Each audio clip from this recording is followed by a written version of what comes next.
the divine souls. Today I'm going to conclude the topic of the spiritual master, the Guru. I left you with a question previously that our scriptures tell us three different things regarding the Guru. On one hand, they say, Natat samaschabhyadhikascha drishyate Shvetashvataropanishad. Bhagwan sabse bade hain. In other words, God is greater than the saint. What is the saint? The God-realized soul. So God is greater than the saint. The Vedas are saying no one could be equal to God, so who could be greater than him? Gita says, Natvat samostyabhyadhika kutonyo lokatraye pratima prabhav. Arjuna is saying to Shri Krishna that you are the greatest in all the three worlds. Who could be equal to you, let alone greater than you? In fact, the word Brahm means the greatest. Brihati. Brihat, sabse bada. How great? Anant. The one who is unlimited in every way. He has unlimited life, unlimited knowledge, unlimited bliss. In other words, unlimited Sat, Chit, and Anand. Unlimited divine powers. Unlimited forms, unlimited names. Everything about him is unlimited. And everything exists within him. So he is the greatest. None could be greater or even equal to him. But the same scriptures say,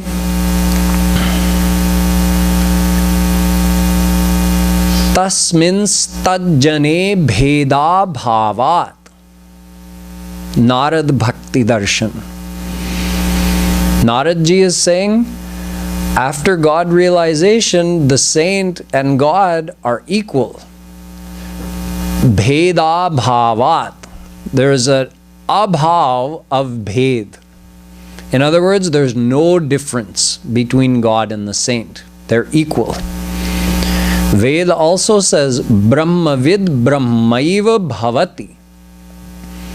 After God realization, the saint becomes the same as God, equal to God.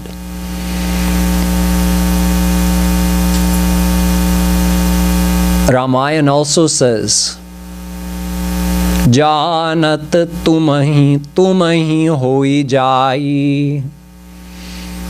In other words, after knowing God, you become the same as God. So it means the Guru and God are one and the same. They're equal. But our scriptures also tell us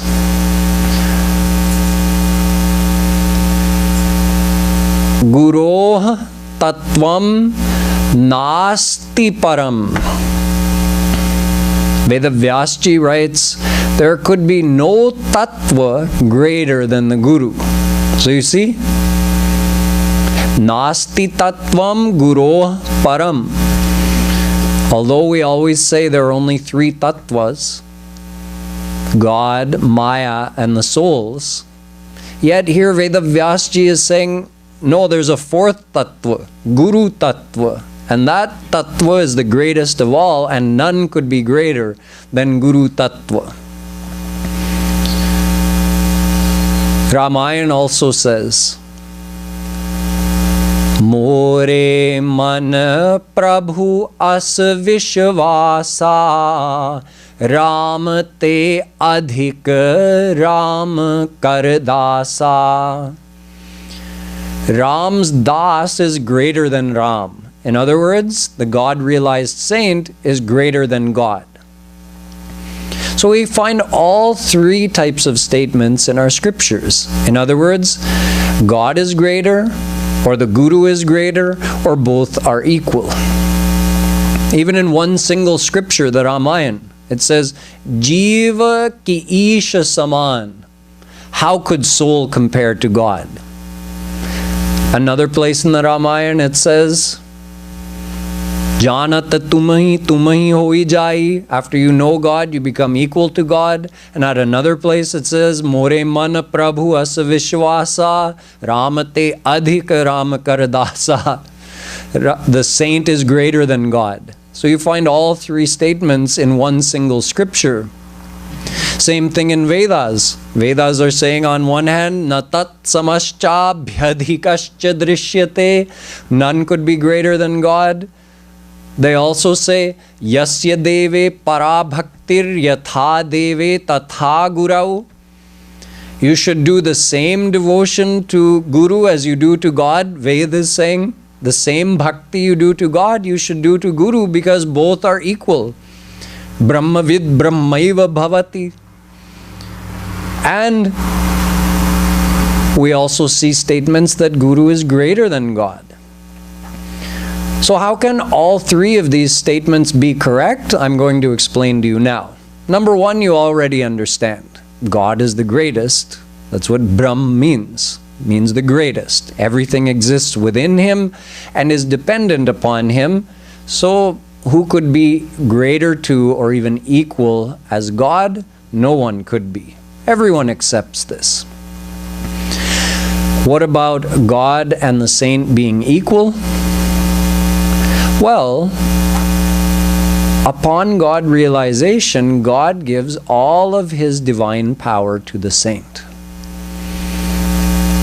Esha atma pahrita papama vijaro vimrityur vishoko vijighatso pipasa satyakama satyasankalpa. Chandogya Upanishad names 8 qualities of God. Upon God realization, the saint gets all 8 of these. The 8 are freedom from sin. In other words, total release from the bondage of karma. Freedom from old age and sickness. Freedom from death. Freedom from hunger. Freedom from thirst. And freedom from suffering. Freedom from shok. Plus 2 more, Satyakam and Satyasankalp, which means whatever he desires, it happens instantly. And whatever he decides, it happens instantly. So these 8 qualities of God are granted to the soul once the soul becomes God realized. So they became equal. Whatever God had, He gave it to the saint. The Brahma Sutra clarifies, however, that the soul does not become God. The soul becomes equal to God in terms of power. God has unlimited sat, He gave unlimited sat to the soul. He has unlimited chit, He gave unlimited chit to the soul. He has unlimited anand, He gave that unlimited anand to the soul who surrendered, thus becoming God realized. Dadami buddhi yogam tam yena mamupayanti te. Shri Krishna says in the Gita, I give my mind to the soul who surrenders to me. So whatever mind God has, you get the same kind of mind. Divyam dadami te chakshu pashyame yogamaishwaram. Gita. When you surrender to Him, He also gives you divine eyes. So same eyes as He has, He gives to you. So you get divine senses, divine mind, divine bliss, divine knowledge, divine life. All the same as what God has. So you become the same as Him. You become equal to Him when you surrender to Him. This is also revealed by the word Brahm. I told you one meaning. Brihati means the greatest, that no one could be that great. But there's a second meaning. Brihati, Bringhayati, iti tat param Brahma. Bringhayati means through God's grace, if you surrender to Him, He makes you equal to Him. Such is the greatness of His kindness and grace. So the soul who surrenders to God with God's divine grace, he becomes equal to God. Imagine. Think of God's graciousness. An eternally Maya-afflicted soul who has done unlimited sins in unlimited lifetimes, who has insulted God, offended against God's saints. We've done all kinds of things, but the moment we surrender to God, he wipes the slate clean, forgives all of our past actions, removes all of our bondages, bondage of Maya, bondage of birth and death, bondage of this physical body, gives us a divine body instead, bondage of karma, bondage of the 3 gunas of Maya, bondage of the 5 types of klesh, Mayic difficulties, bondage of the 3 types of suffering, tritap, bondage of the 3 kinds of Mayic defilements, tridosh. He does all of this and gives us his unlimited bliss and knowledge and life simply when we surrender to him. So he makes us his equal. However, Brahma Sutra tells that there's still one difference. Although bhogamatra samya lingacha, the soul is equal to God in terms of experiencing the divine bliss. However, jagad vyapara varjam, the soul is not given the work or the duty of creating, maintaining, and destroying the universe. Srishti and pralay is done only by God. So God manifests the universe having activated Maya. He still kept track of all the karmas of all the souls even during Mahapralay, and then according to their past karma gives them their next birth once Srishti starts. Once they've received a human birth, he keeps track of all their new karma and gives them all the consequences going forward. And when the time comes, he does pralay of the universe. He never gives this work to any soul. So there's still a difference between God and the saint even after God realization. You see, we souls, right now we are ansh of God. We are a part of God's Jeev Shakti. God has 3 main powers. Swarup Shakti is his personal power, which has all the unlimited qualities, unlimited knowledge, unlimited bliss, unlimited life, etc. Omnipresence, all of that. That's his personal power, Swarup Shakti. He also has his Maya Shakti, which is the lifeless, mindless power of Maya, the material energy that manifests the universe. Then his third power are all the souls. Unlimited souls, unlimited in number. We make up his Jiva Shakti, his soul power. So we are ansh of his soul power. And right now, since we're not surrendered to him, we are ansh of his soul power and we're under Maya. When we surrender to him, what happens? He gives us his Swarup Shakti, his personal power, and Maya goes away forever. So now we become Swarup Shakti Yukt. We have received Swarup Shakti, but we are still Ansh of Jeev Shakti. So our identity doesn't change. We're still a part of his soul power, but now we've received his personal power. So we've received that inside of us. So we also get we've become equal to him in terms of power, yet we're still classified as an individual soul. It's just that now we're free from Maya and we've received his personal power, so we can enjoy all the benefits of that Swarup Shakti. However, we don't become God. We are still souls, but God has made us equal to Him in terms of that power. So this is why, upon God realization, the soul is said to be equal to God. So far we understand how two of these statements can be considered true at the same time. That God is God, so who could be greater than God? When we say that the saint is equal to God, it is true from this standpoint that God has given all of His power to the soul who surrenders to Him. So in terms of power, they've become equal.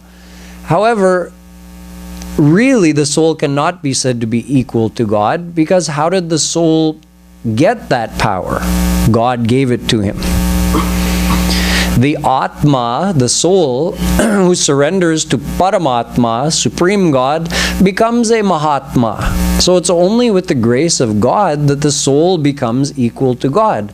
So how could we claim to be equal to God? Even at that point, we can't claim to be equal. Yet, the scriptures say in terms of power and the experience of bliss and the amount of knowledge, we are equal at that point. So, although God is the greatest and none could ever equal Him, yet the soul who surrenders to Him becomes a Mahatma or a Mahapurush. He becomes Mayatit instead of being Mayadhin like we are. But he doesn't become Mayadhish. Only God remains as the ruler of Maya. But we become Mayatit. We become beyond Maya, even though we had been Mayadhin, under Maya, since eternity. Now what about the third statement? This one doesn't seem to fit at all. How can the scriptures say that the Guru is actually greater than God? This statement is made from the point of view of the help that's provided to the souls under Maya. You see, Bhagwan says, Nirmal man jan so mohi pava, mohi kapat chhal chhidra na bhava. I accept the one who has a pure heart, who has no more anger, craftiness, dishonesty. He's totally cleaned his heart. That one can attain me. So what do we do in the meantime? God is saying, come to me when you have a clean heart. And we are sitting here, and in our heart we have unlimited past lifetimes of pop. We're very far from having a clean heart. So how will we reach God? The Guru helps us from this particular state where we find ourselves. The relationship between Guru and spiritual aspirant is important to understand. I explained to you previously that the Guru helps us come closer to God. We find ourselves turned away from God and turned towards the world. So the first thing the Guru has to do is give us knowledge. Shri Krishna doesn't come to us and sit us down and start telling us about himself. Who does that? The Guru. The God-realized saint comes in this world, sent by Shri Krishna, and explains to us, who is Shri Krishna? Who is Shri Radha? Who am I? What is my relationship to Radha and Krishna? So he gives us the knowledge. In other words, Brahma Jeev Maya. He tells us who is God, what are souls, what is this world, what is Maya, what's the relationship between the three of them. So we understand all of that. Guru gives us this knowledge of Brahma Jeev Maya. Then he also shows us the path. See, God has told us about himself and about the path in his scriptures like the Vedas. However, no one can go and read those scriptures on their own. Acharyavan hi Veda. Acharyavan Purusho hi Veda. Ved says, don't go and read these scriptures on your own. You need the help of a God-realized saint. Tad vijnanartham sagurumeva bhigachet samitparni shrotriyam brahmanishtham. Veda is telling, you want to know about God? Learn from a God-realized saint. Don't read Vedas on your own. Tadvidhi pranipatena pariprashnena sevaya upadekchanti te jnanam jnaninas tattvadarshina. Gita. You want to know knowledge of Gita? You want to know about God? Don't read it on your own. Knowledge of God is in the Gita. It's called Brahma Vidya Shastra. You can't understand it on your own. You have to learn the knowledge of Gita from the God-realized saint, from the Guru. Tasmad gurum prapadyeta jigyasu shreya uttamam shabde pare cha nishnatam brahmanyupashamashrayam. Bhagavatam.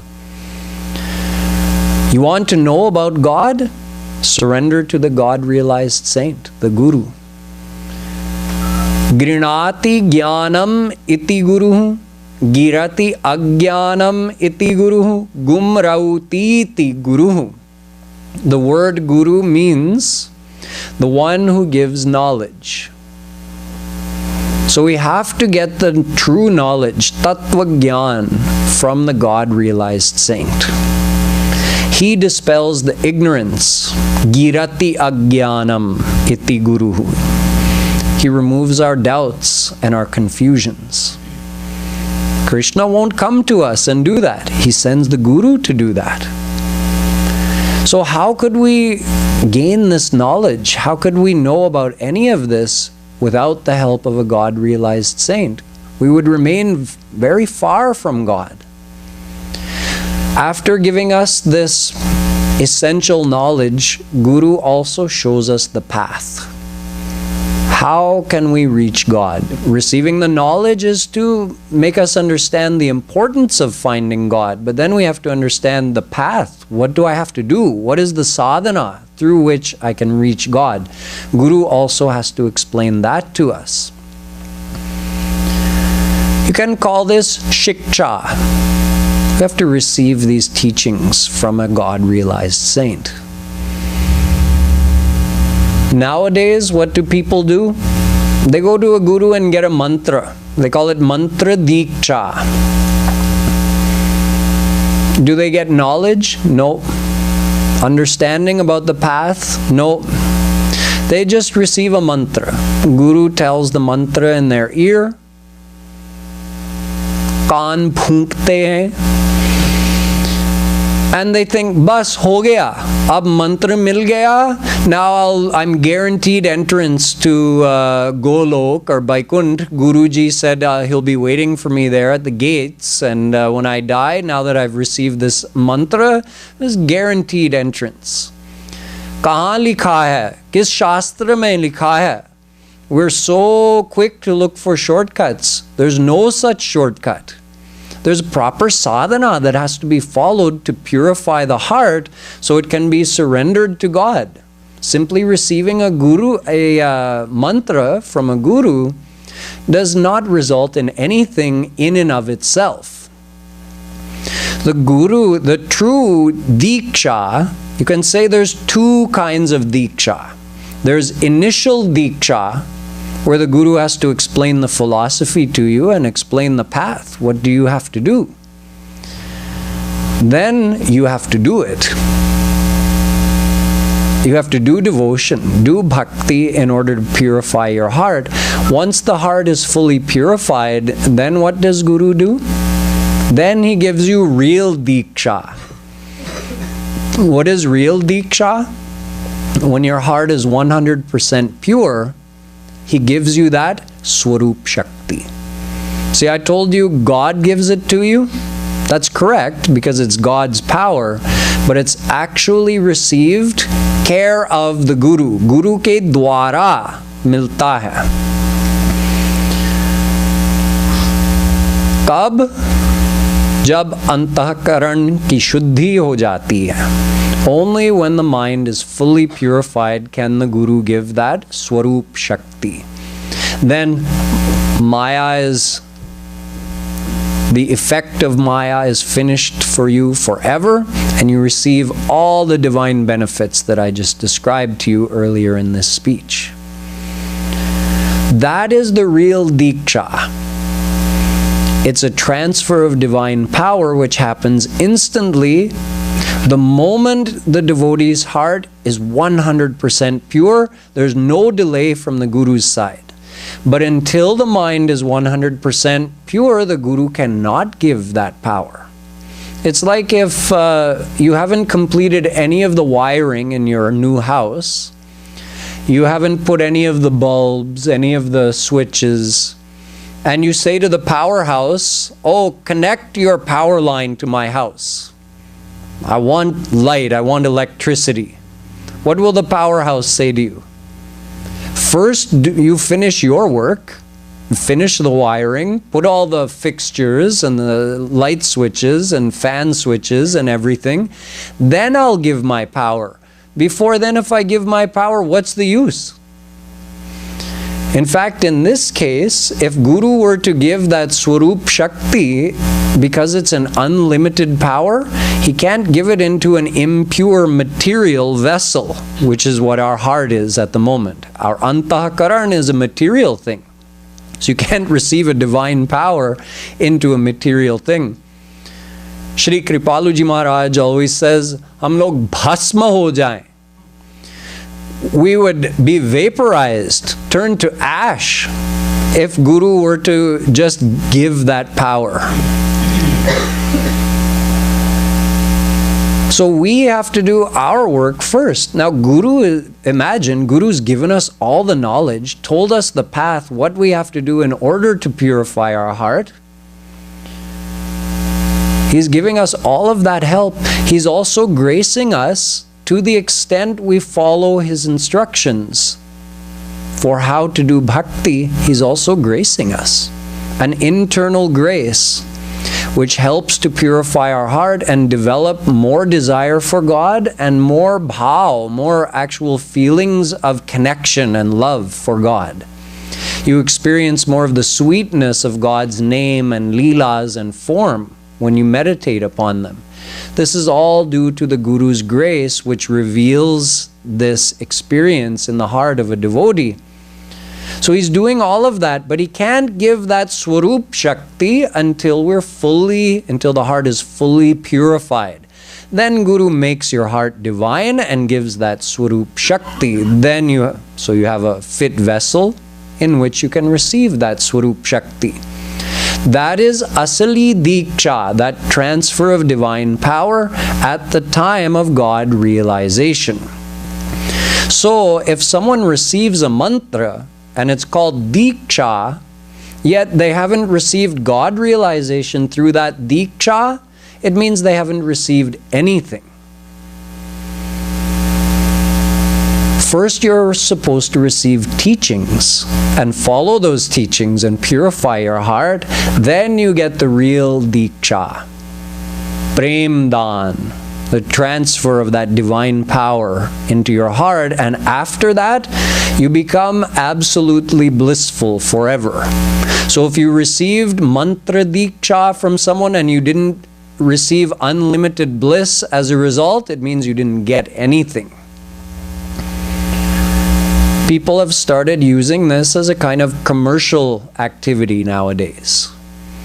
To make some disciples, just give mantra. But by receiving that mantra, the people aren't receiving anything. They haven't changed anything internally, and nor have they received any teachings that tell them what to actually do.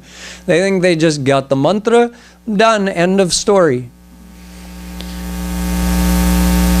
See, giving a mantra, historically, when the disciple's heart is fully purified, the Guru different gurus, different saints have had different styles of giving that diksha, the God realization. Some simply looked into their disciples' eyes, and in that look there was a transfer of Swarup Shakti and they became God realized. Some did it with a hug. Chaitanya Mahaprabhuji was said to do it by embracing his surrendered devotee. Didn't mean that everyone that he put a hand on became God realized, but that was one style he had. When a soul's heart was fully purified, he gave that Swarup Shakti or Prem Dan by embracing them. Other gurus in the history did it with a mantra.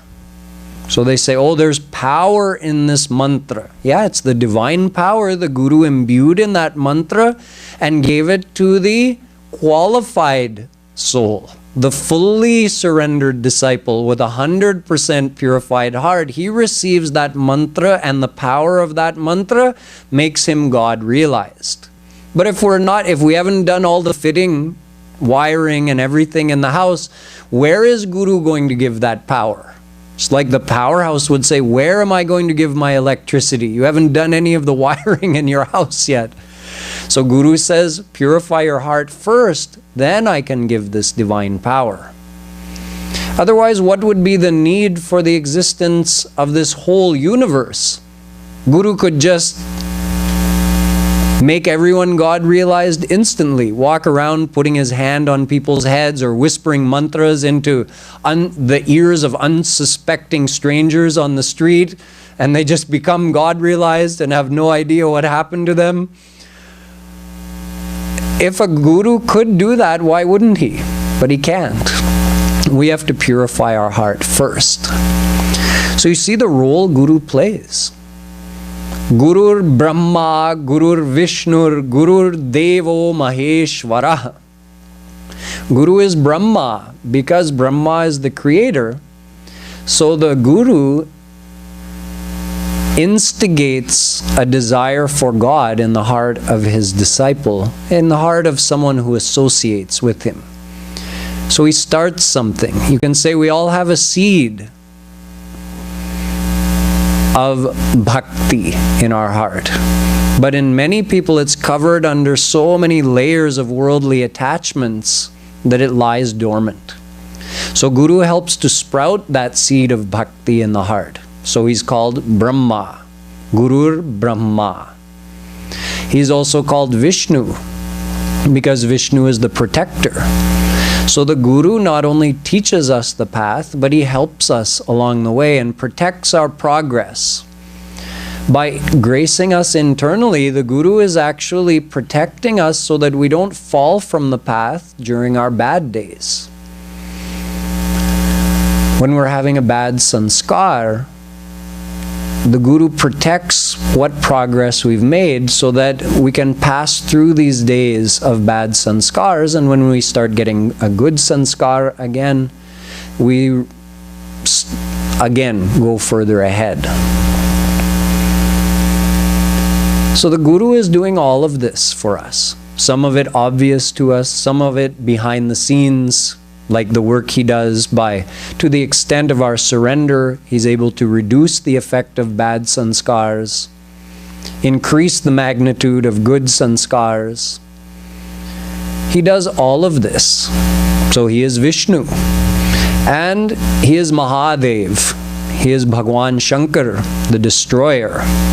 Because he destroys the impurities of the heart. He helps us to purify our heart, and in the end he destroys the bondage of Maya for a soul. Thus, he is also called Shankar. Only then Bhagwan comes.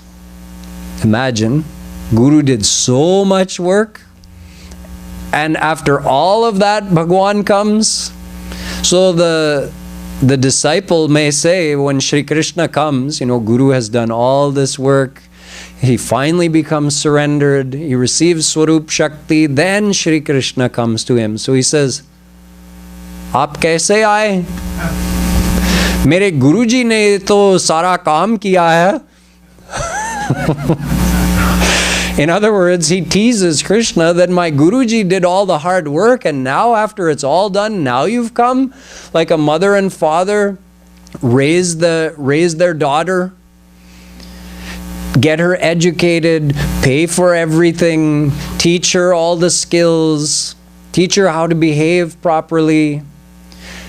It's a lot of work to raise a child.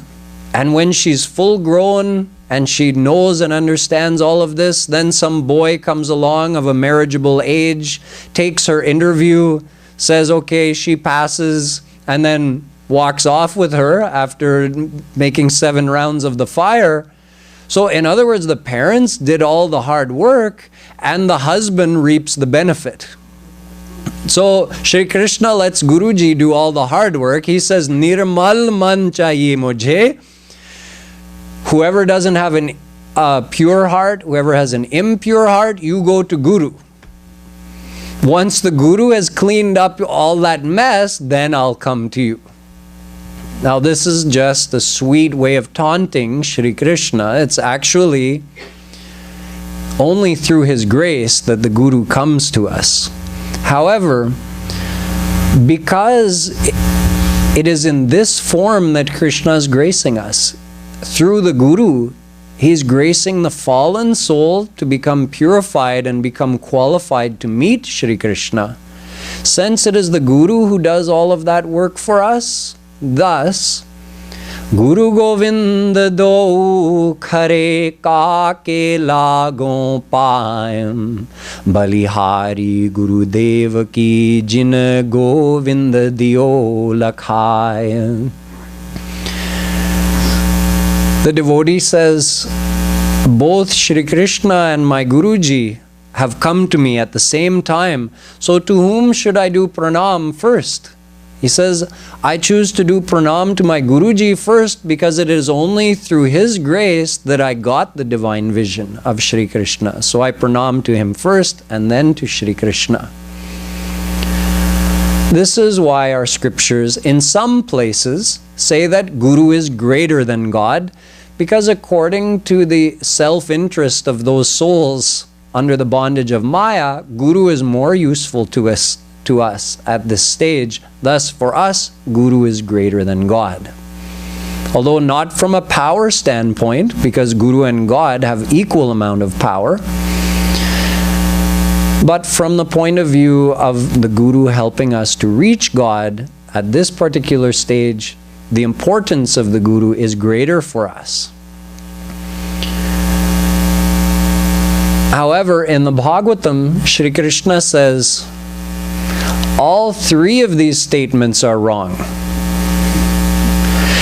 Neither am I greater than the Guru, neither is the Guru greater than me, nor are we equal.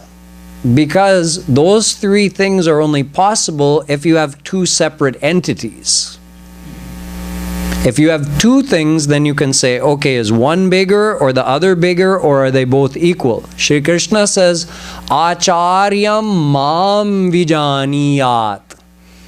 Know me to be the Guru. In other words, I come to you in the form of the God-realized saint. Shri Krishna says in the Bhagavatam, Eshavai Bhagavan Sakshat Pradhan Purusheshwaraha. Also from the Bhagavatam. Guru and God are one. They're not 2 entities. Why? Because Shri Krishna is sitting in the heart of the Guru, governing his every action. Thus, they're one and the same. So, no matter which way you want to look at it, you can understand that God is always God, so he's greater. But he's given all of his power to the Guru, so they've become equal from that point of view. But from the point of view of our spiritual progress, the Guru is more important to us, thus he is greater, yet both are one and the same. Bhakti Bhakta Bhagavant Guru Chatur Naam Bapu Ek. Bhakti, the divine love power of God. Bhakt, the one who's received that power. Bhagavant, God himself. And Guru, 4 names for the same tattva, the same thing. So Guru Tattva is not a separate existence. We still only have God, the souls, and Maya. However, Guru Tattva is a term we use because God represents himself on the earth planet in a form that is useful to us as a spiritual teacher who's connected to that divine power. Thus, it is called Guru Tattva. It's a way that God graces us, a way that he manifests his grace in this world to help all the fallen souls under Maya. The Guru is actually, although any saint can be a Guru, but there could be many, many saints in the world. So the saint, the God-realized soul that you make your spiritual guide, is called your Guru. Now you'll learn when I talk more about the path of bhakti, I'll explain to you that there are actually different classes of Guru. So depending on what spiritual attainment you want, you choose a Guru of that class. But that will be coming in the days ahead. Up until this point, we've understood that the aim of our life is to attain God. In order to attain God, we have to surrender to him because he's only attainable through his grace, and his grace is received by surrendering. But since our mind is already attached in this world, it's impossible to surrender it to God. So we have to understand the limited and temporary nature of worldly happiness as compared to the unlimited, eternal nature of divine happiness. And we also have to understand our eternal relationship with God as compared to our temporary relationships in this world, so that our mind can gradually become more attached to God and less attached in the world. In order to actually successfully complete this process, we need the help of a God-realized saint. Thus, I explained to you for the last several days about the characteristics of a God-realized saint. Why do we need a God-realized saint? How do we recognize a God-realized saint? How do we find such a Guru? How does the Guru help us? What is our relationship with him? How can we receive benefit from him? All of this I've explained to you. Now the final piece of the puzzle is to understand what path do we have to follow? What's the practical sadhana we have to do in order to purify our heart so that our heart becomes more attached to God, more surrendered to God, and eventually 100% surrendered to God? Sadhana is for purifying the heart. The path to God is the path of heart purification. This path has to be understood from a true saint. So I'm technically unqualified to teach you about the path to God, but I'm going to share with you what I learned from a true saint, from a God-realized saint, Jagadguru Shree Kripalu Ji Maharaj.